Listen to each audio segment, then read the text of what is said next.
Space weather. Looking at the sun in 171 angstroms. Sunspot 2727 lives on. It has not changed much since yesterday.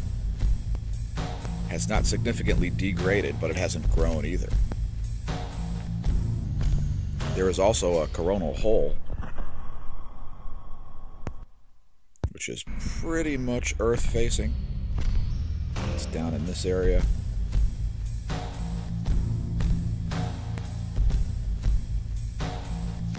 No apparent magnetic connection from that yet.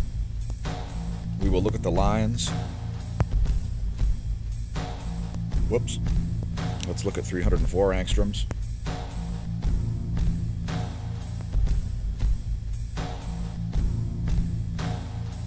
Got some filaments on the southeast, some filaments on the northwest.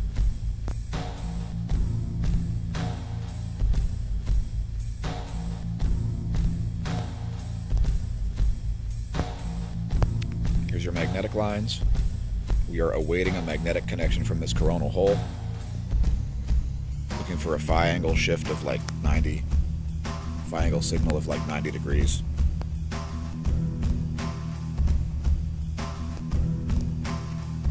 And let's look at some other data.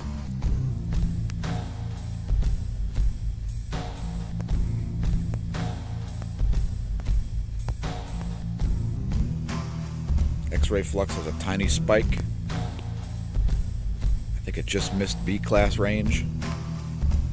See right there, happened just before midnight universal time. Phi angles shifting, no signal there. A small spike in the solar wind density there. A little closer to 10 protons per cubic centimeter. Solar wind speed still pretty low in the mid 300 range.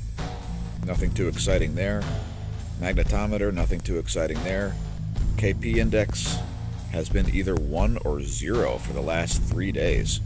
So we're going to talk about cosmic rays in a minute. Here's your electron flux. A tiny spike in there at the same time that we got that little X-ray flare, probably related. No significant charging hazards despite a high electron fluence for quite a few days. There's your F2 ionosphere layer looking pretty normal. Here's your aurora forecasts. Let's look at the earthquake situation over the last 8 hours. Pretty much has been a lull in earthquakes. Although the ones we have been seeing are still all around the southern hemisphere, near Antarctica. That's kind of rare. Philippines actually got a 4.5. That probably caused some damage. Tajikistan got a 4.3 at depth.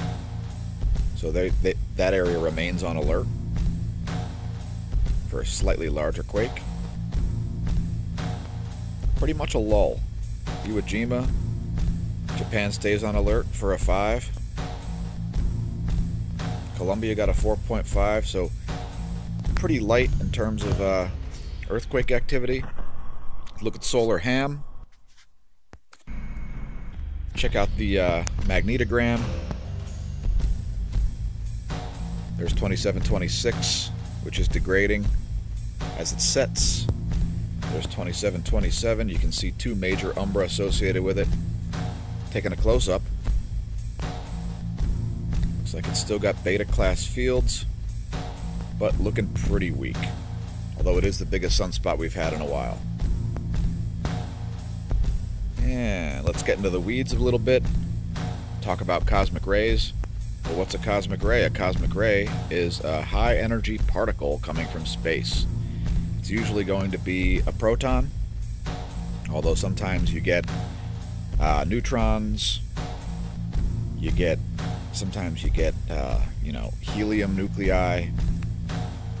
When it hits the atmosphere, this highly charged particle wants to react with whatever it finds. It causes the secondary cascade. where it splits into various different things, either by breaking up other particles or by losing energy states. You end up releasing electrons, and this is your electromagnetic shower. This is the reason why cosmic rays cause increased cloud nucleation. And this particular one is showing a diagram of how that's a muon detector, I believe, underneath the tallest peak in France, known as Mont Blanc. We will leave links to this diagram if you want to share it with somebody. Now let's look at the actual cosmic ray data out of the Oulu neutron monitor in Finland. Nothing too special there. Let's look at DOMB Antarctica. So the range is increased, but not a significant spike upward. And actually, according to this monitor, November's lower. So that's interesting. Let's look at another monitor here, Mexico City. We've set this up for 10 days. You see no major moves there. Now, let's go into the global warming sphere. See how much the planet's burning up here. You know, people like Al Gore and James Hansen have predicted no ice in the Arctic by, well, I think by 98, and then by 2008, and then by 2018, and here we are at another grand minimum. Although this is a 400-year solar cycle. So, yeah, I think there's still ice in the Arctic. What do you think? Looks to me like the Northwest Passage is a little bit frozen. Now, regarding the Arctic sea ice volume, which is the extent and the thickness, looks like only 2014 has had more. And the black line, which is the current line, is the steepest line on the graph at this time of year. So we will be continuing to watch this as the ice continues to grow, and maniacs continue pushing a global warming agenda suggesting that the planet is getting warmer. Now let's get into some cosmological stuff here on the galactic scale. The brightest galaxy known appears to be consuming other galaxies, which is probably why it's so bright. These massive galaxies are almost always elliptical galaxies. They are often referred to as quasars, which I'm sure this is. I haven't really looked it up too much, but it is an interesting article. And what the article is talking about is about the way that these three satellite galaxies, shown here, here, and here, have these bridges that are going to the main galaxy. See that? That is because that main galaxy is pulling material out of them and consuming everything from dust to entire stars. Now this galaxy is 12.4 billion light years away, and so it's, by now it probably just looks like a nearly spherical elliptical galaxy, but 12.4 billion years ago that's what it looked like. Links to the article below. Thanks everybody for watching. Close things out at 171 angstroms.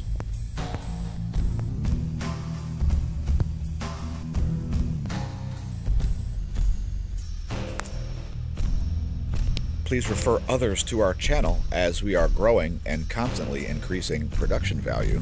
We thank you again for your patronage, your likes, your shares, and your comments. We'll be doing it again tomorrow. Remember, when you're staring at the sun, don't drink. And if you drink, stare at the sun anyway. Use the proper solar filters.